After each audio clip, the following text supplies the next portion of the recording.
Take your time, friend. Don't worry. We got it. Yes, indeed. Mm.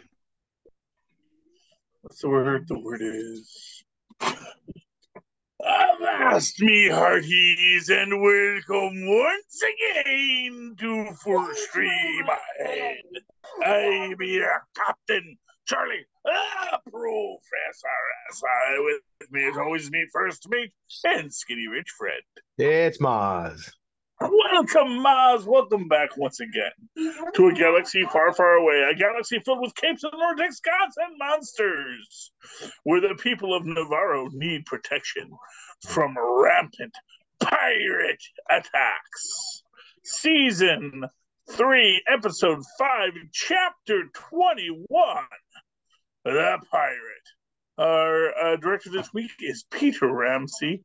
John Favreau, George Lucas, the regular gang are doing our writing here. Let's see what we got here. Jean Favreau gets our credit by George Lucas, based on Star Wars by and friend, I gotta tell you, this is a good episode. It was more like a fun episode. There's like all these big things happening everywhere. This was like a side excursion, like one of those Kung Fu or the original Hulk stories, right? Just an in-between story of a random town he happened upon. And I kind of I dig that, you know? Well, but it's not just a random town he happens upon. It's the town he was at. And Right. honestly, this is the thing. And this is going to be this. And this is what I'm going to say about this episode and the next episode, and then the episode that dropped today.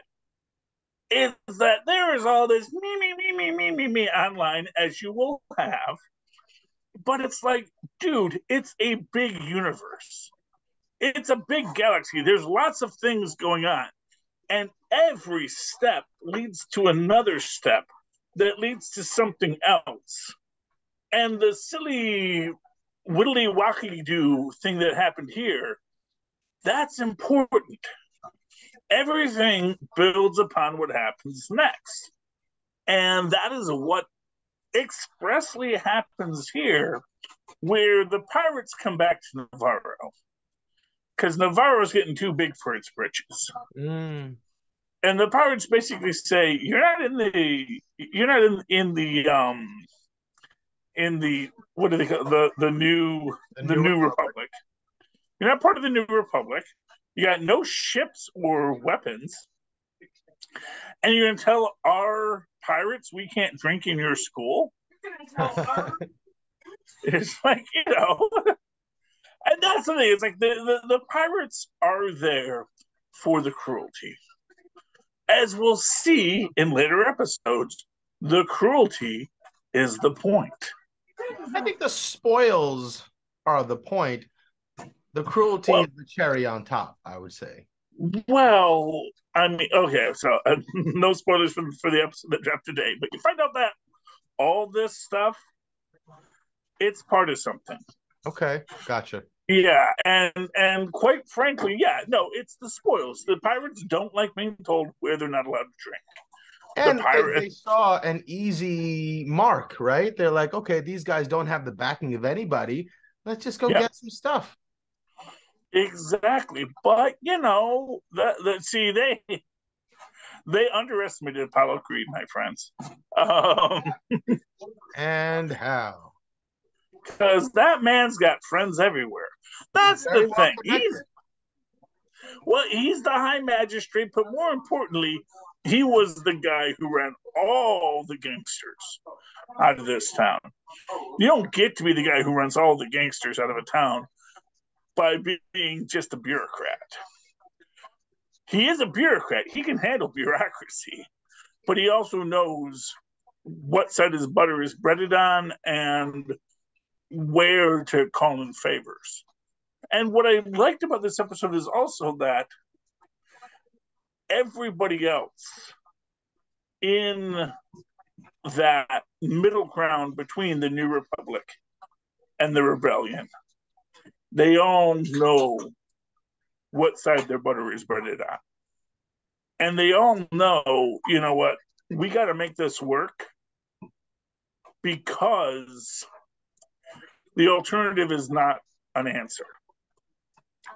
And that is what happens in this.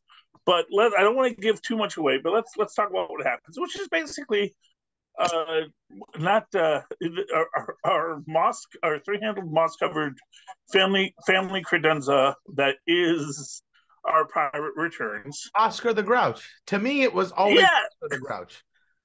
I it's a vegan Pizza the Hut, and honestly, I love it. Hmm? Why should every creature not, like, if you're a creature that naturally grows vines, let your vines grow. Yeah, You don't got to keep your topiary nice and trimmed. Let it out there. Let them show just how green you are. Because again, for his culture, that's a whole thing. I'm sure. yeah. Um, The swamp people. fun, yeah. Fun thing I like there is we actually see one of the I have spoken people as his first mate.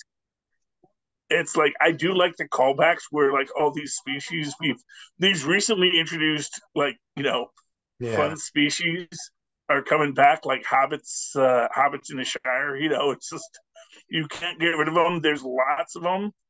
They are diverse. They're not all the same person, but you're going to see more of them because we can do that now. We have the technology. Um, but yeah, so they come and they basically devastate the countryside, which um, leads Magistrate. magistrate Grief Carvin, uh, Carl Weathers, Apollo Creed, to reach out to his friend. I gotta look up him. He hasn't been around for a while, but Right. the local captain. Yeah. The balding Japanese man. Yeah, exactly. The guy that Pat Morita One of the wanted to good play ones. 20 years ago. Yeah. Well, the one good cop, I guess, is what Right. we'll say. Right. You got to have at least one. Right. He definitely seems like the guy who would let you off with a warning. Yeah, and he has in the past. He's like, dude, man, I got so many problems. I'm not trying to give you trouble. I'm not trying to cause you problems, but do understand I also have a job to do. Right. Reaches out to him, and he's like, well, okay, let's reach out to Coruscant. And man, our I'll never be able to take his face or his voice seriously. I kept expecting him to be like something goofy or funny about him, but there wasn't. But in my head, I kept hearing, "Ooh, it's a lady." but the thing is, Tim Meadows, he plays a bureaucrat. I, He's there's nothing about him that doesn't say, I'm, it's sort of so as an example, you watch a lot of old TV, you will see that there was one guy who played the crotchety old accountant. And in every show, when they needed a guy to come in to be the crotchety, and I'm forgetting his name now, but he was all the time in Petticoat Junction because he was a very big reoccurring character trying to shut down the cannonball. Um,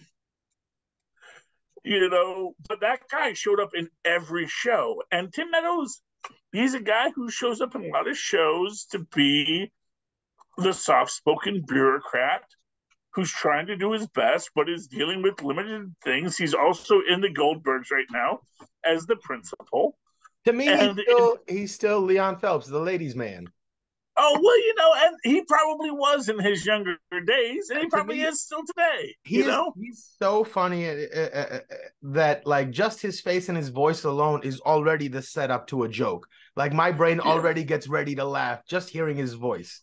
So And you know what? And I appreciate that. And I think that people talk about stunt casting sometimes. I actually think it's intentional sometimes. I think it's intentional to see, oh, I recognize that person. It's like, of course you recognize that person. You see this person every day, this bureaucrat who is trying his best. He's not a bad guy. He doesn't want to hurt anybody, but he's got to say, man, I don't know. I got all these requests. This is an outer rim place that didn't want to join us.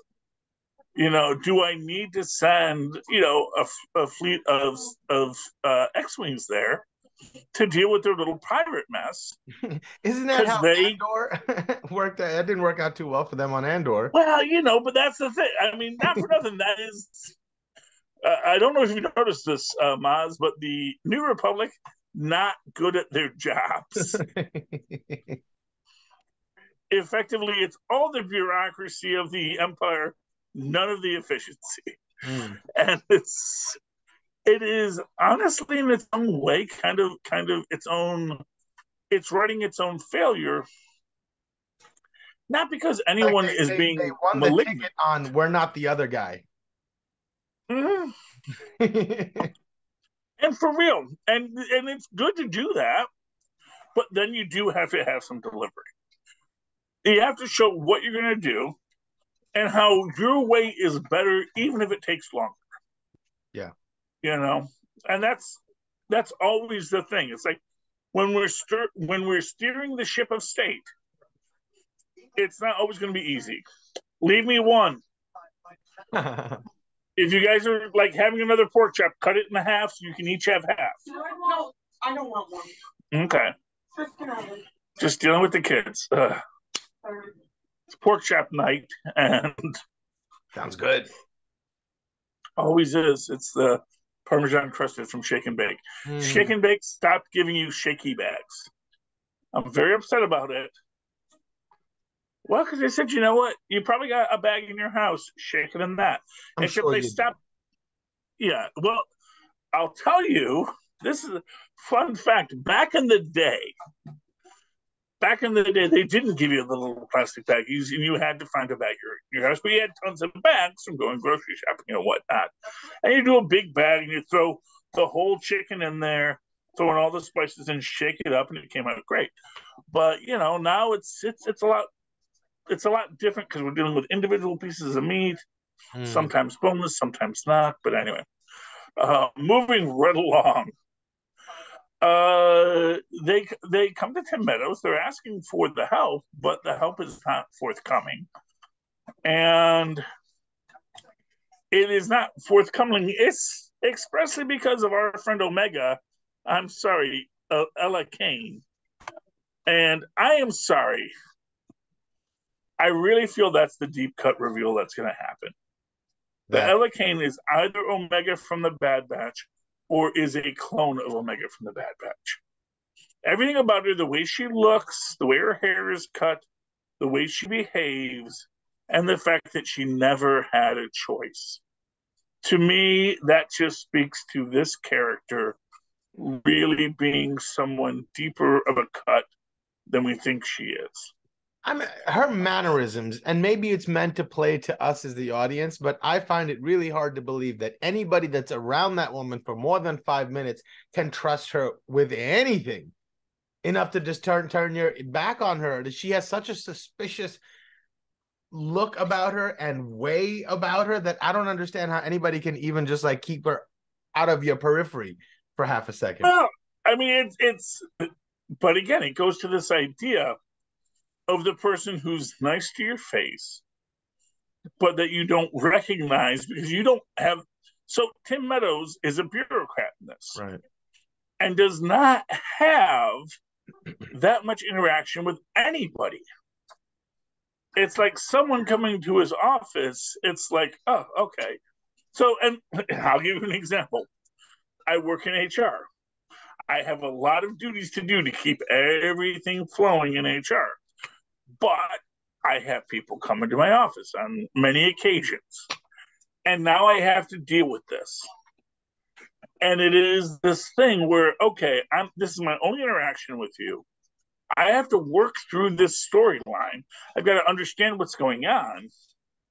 And it does create a situation where someone could feel that if you were a less skilled bureaucrat, which of course I am not, I'm a very good bureaucrat within HR, because I'm HR. My job is to know who you are.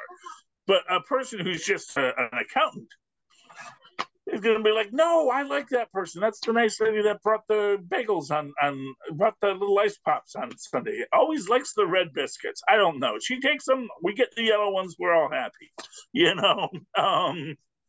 That's the thing. And so she puts herself in this spot when she sees the Outer Rim sheriff coming in, saying we need to raise a posse. Saying, look, maybe what we need to do is let them understand how important the Republic is. And maybe when they come to us directly, not through their back channels, but come to us directly and align themselves with the New Republic, then we'll have to come in and save them. And that is the way she manipulates it. I feel like all these bureaucrats really are all just publicists. That's all they are, right? And the people who really get things done, build relationships, and form alliances are people like this sheriff guy, right? So, well, of course. I mean, that's the point. And it's not that the bureaucrat doesn't want to build relationships. That's not his role. That's not his job. He's a publicist. Exactly. His job is to allocate resources. And coming to Coruscant is a great way to get your resources allocated. So in this sense, he does everything right. He just doesn't know there's a mole in the office. He doesn't know that it's the other Jim there today, or whatever, I never watched The Office. I don't know. But the idea that there's someone in there that's going to be messing with your mind and messing with your play. Right. There's someone that's going to be there to gaslight you. That is the problem in this moment, because Tim Meadows is there every day getting gaslit by Ella Kane. She's just a good hard worker. She's got her halo on. She's out there outing the secret dissidents. Dissidents, doing everything she can for the New Republic. She's creating them and then catching them. That's so exactly disgusting. Well, it's her job, man. That's the thing. That's her job. Filthy job.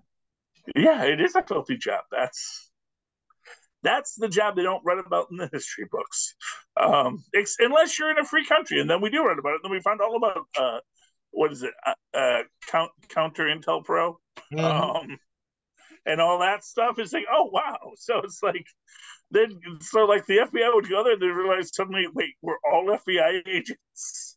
Yeah, which did happen. It's like that's your funny slice of life jokes from the Counter Intel Pro. But yeah, mostly it was, targeted assassinations of American citizens. But that's a whole other thing to get us banned in Tennessee. Moving right along. Right. So he doesn't get the help he needs from Tim Meadows. Well, so there's other Meadows, but you know who has been a hardcore supporter of the rebellion since day one? R5D4 Red Unit, like freaking through his own motivator unit, just so that freaking R2 could get to Luke. And that's the impressive thing. It's like they're gonna go with R5D4, and R2's like, dude, man, no. You know who Anakin Skywalker is? He's like, yeah, of course I know who Anakin Skywalker is. All this Electromechs talk. He's like, yeah, well, that's his kid. But I got to get him this message from his sister so that he knows to blow up a freaking Death Star. It's like, oh, man, just open with that next time. Blows his own motivator. R2 goes over. It's like, what? I mean, really, R5 gives this. What you want to give? Do you want to give me the message to give to Luke? I'm more than happy to. And it's like, no, man, I got to do it. I got to contract R5. But that's the thing. So R5 has been sitting on Tatooine. He's been dealing with this. He's been in the shadows of the rebellion for years. And apparently he and this other X-Wing guy got to be friends, although, like all droids, he's like, no, I left him on Tatooine. I figured, what the heck? He's just a droid after all. But he tracks him down, he comes there, and he comes to the Mandalorians. And he's like, hey, Navarro? And they're like, yeah, we were run out of Navarro because one of our friends here decided to save Grogu. Like, yeah, they're in super bad trouble, and like, I can't help, but maybe you can. And so they say, well, I guess we're going to have to save them. And that's what they do. That is what they come to do. Well, yeah, he also sells them on the fact that the magistrate has agreed to give them a plot of land or, a piece to call home. Well, Jin sells them on that because that's what he knows. Right.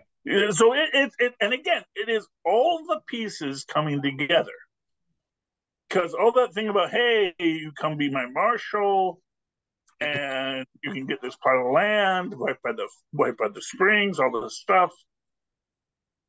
And he's like, hey, they're going to give me land if we go there. It's a whole freaking planet. We can get a good chunk of planet to raise our kids out in the open instead of having to deal with what we have to deal with. And then, of course, Jon Favreau's character comes up and says, hey, we should do this because this guy saved my kid. But he does the whole variation thing where it sounds like he's making a counter argument, but then he sells it. It's great when he does it. And everybody joins up, and so we all go. And I love that they do all go, and I love that even the armorer gets her chance to gets her hammer, starts swinging it around. Because you know what? That's the thing about the armorer. It's like everyone thinks she's some old biddy, but no, she's a freaking Mandalorian born and bred. And her, like, yeah, it's like I'm the only one allowed to use what do you call it? Beskar weapons. Because my Beskar weapons are my tools. I got my clamps and my hammer. And guess what? You're going down when I hit you with a Beskar hammer. So they do win, and even High Magistrate Grief Karva is humbled because he just calls himself Magistrate, and his droid says, "Hi, Magistrate." He's like, "Yes, Hi, Magistrate Karva," and he basically gives them. I don't find it too far fetched to think that little bit is planned. That well, of course. I say Magistrate, you correct me and say Hi, Magistrate. That would be really funny if that's something they practiced. I'm sure. Well, first of all, you don't have to practice with a droid. You just say, droid, if I ever do this, do that. Fair enough. And it makes me look so much more humble. And again, because it's freaking Apollo Creed, freaking Carl Weathers, freaking Grief Karva. And he's playing his angles. He's also directed a couple of these, and he's good at his job. But yeah, in this moment, he gives the Mandalorians a nice chunk of land, really basic, and not to be rude, but it does sound like your classic American Native American treaty was like, from this to that, it's all yours. Yeah. It's like, let's hope we don't find any gold over there. But still, in the moment, we're trusting it to be a positive. And that I appreciate. Yeah, and you got to incentivize them to protect the planet too. They have to have a piece of it and truly share in it in order to feel like they belong to it, so that they feel like they should defend it. Exactly. And then we get the big moment at the end where after the war is done and everybody's been murdered, properly. Because for real, honestly, if you're a pirate and I don't know why pirates think they can take over a planet, even if it's a small settlement on a planet. It's like, you do know, like, the second you get that resistance, you really should start to pull back. And The freaking first mate's like, dude, we gotta go. We are not gonna pull this off. And he's like, no, we will die fighting. It's like, okay, Cap, good for you. Have you seen my moss beard? I lose to no one. Yes, exactly. Anyway, so they all die horribly. And then you know, because this is where they started, they go back below the streets to where their little forge was. And John Favreau's character brings Bo-Katan down and leaves him. And it's like, take off your helmet. It's like, that's not the way. It's like, but you respect me, right? You respect and it's like, station. You respect my station, right? Yeah. And it is this spot, like, man, is this meant to be a trick? Are you trying to trip me up? Is this Simon Says? I don't know, man. Yeah. But I do respect your station, and you tell me to do this. You know what? I respect the way. I'm going to take my helmet off. And this is important because it means that Bo-Katan does respect the way. If you remember earlier, the whole thing about Bo-Katan was that she did not respect what the stories were. She did not respect why the Darksaber let you rule. She just knew that, oh, you grab the Darksaber and you rule. She did not respect why her family was the House of Catan, which ruled. She just knew that she was the princess, and so it's her job to be the princess. And this is the armorer's way of showing, understand there are levels to these things. Understand that you can take off your helmet. It's fine. You know, we are building a bigger thing than that. Right. And I want you to know that you can walk in both worlds. Right. Because who am I only knew of these mythosaurs as a legend, but I believe that you saw one. So yeah, there is something to be said for, a divine sign or something. Yeah. And you will find this in any legalistic religion. There are always these counter narratives that are discussed that are, if you're in this situation, is it better to do this or that? Basically, all of legalistic religions are trolley problems where everyone's trying to say, what is the way we navigate these situations? And they do come back to ideas of, you know what? If you have to, and this is how you're going to survive, and this is good for everyone, do the thing that's good for everyone. That it is as much a sin to follow the law that causes pain and suffering, when by flouting the law, you can save lives. This is... I heard an argument that the commandment that says thou shalt not kill is not exactly translated properly. That what it was meant to say was thou shalt not murder. Yeah. Killing for a bad reason, but killing for a justified reason, apparently, according to what its intention was, is allowed. Not to I might shock you here, Mozz, but no, there's a lot of people that get killed in the Bible. Right, fair enough. Yeah, right. Yeah, obviously, because it's like thou shalt not kill. Now let's go over back to the Promised Land and kill every melon farmer we meet.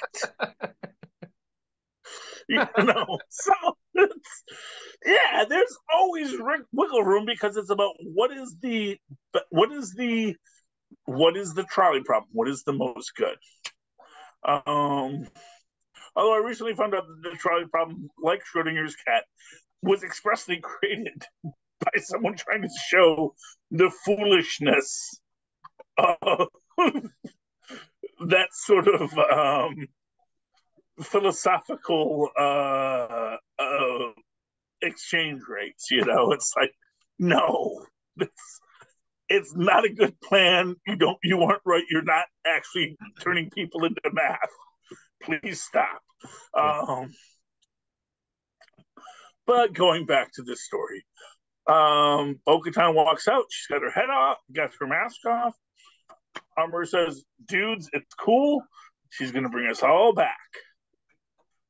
And everyone's like, hey, Armor says it's cool. Armor says it's cool. I hope we get more scenes with Din Djarin with his helmet off now that it's sort of not as taboo. Well, but he was raised in the way. Yeah, I guess some of them will stick to it. It would be. Yeah, I mean, well, that's the thing. It's like him, you know, it's sort of this thing. It's like, is it really something that makes your life hard, or is it something that makes your life aware? And it's a story I remember from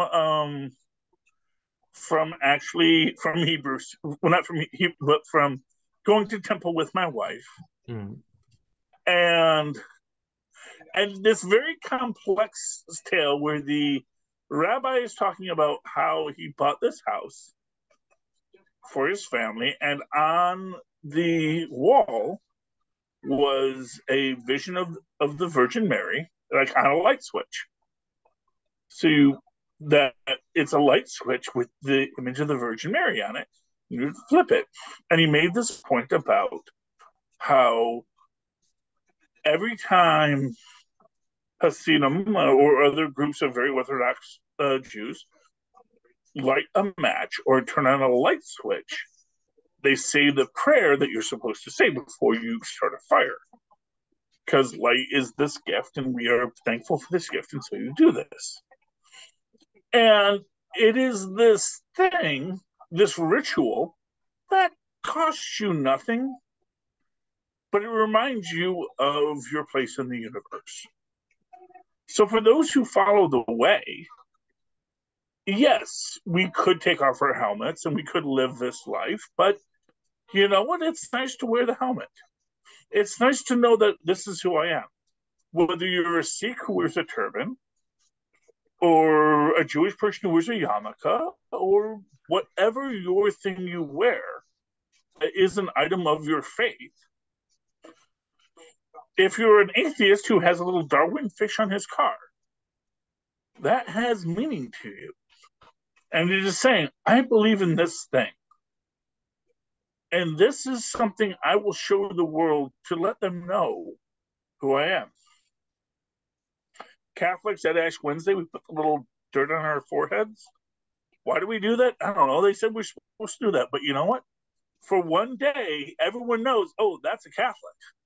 And it connects. And you know what? Yeah, damn right I'm a Catholic. And that's the point. That's the point of it. And having those moments where you get to say, this is who I am. You got a problem with it? And most people say, no, not really. Not really. I don't have any problem with it. It's like, good, cool. I don't got any problem with whatever you're doing either. So, you know. Have a good day. Exactly, because all people are brothers in beer. Right. Or siblings in beer. All right, Mozzie, any final thoughts on tonight's episode? Oh, at the end, the sheriff goes and finds a ship that Moff Gideon was in, and turns out they find a little bit of Beskar, and I think it's a gigantic leap to make to say that just because they found Beskar, it had to be Mandalorians that took it. I mean, Beskar's all over. You see those little plates there; they're everywhere, all over the galaxy. No? Oh yeah, I mean, without a doubt, yeah. I mean, it is absolutely. You know what? It's like saying, "Oh my gosh, these people weren't eating pork. Obviously, they were Jewish." Right. Actually, a lot of people don't eat pork. In fact, many people eat pork and just didn't today. You know. Right. So it is a big leap on them to say it was Mandalorians, and that's meant to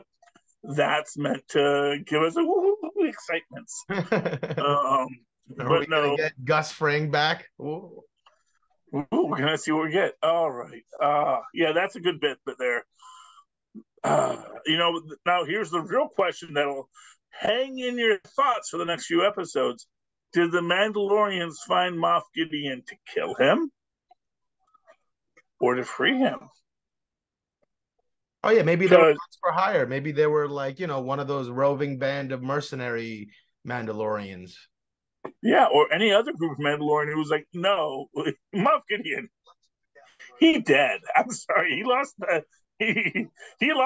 dark saber. I heard that he lost the dark saber.